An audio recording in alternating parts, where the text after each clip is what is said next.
All those in favor, please raise your hand.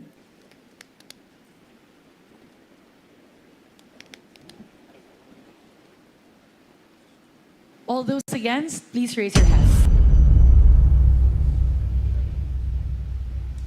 I objected to the motion to approve the schedule because the schedule was given to us only this day, and pertinent documents pertaining to what we are discussing, ngayon lang po binigay.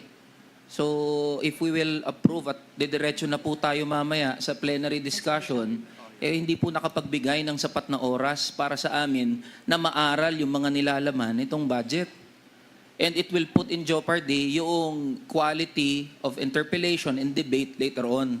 That is why we are asking, sana, na kahit isang araw man lang na mapagbigyan, na ma-move yung schedule para sa gayon, mapag-aralan din muna namin, kasama na rin ng mga staff namin, kasi utay-utayan din po namin itong mga nilalaman ng budget eh.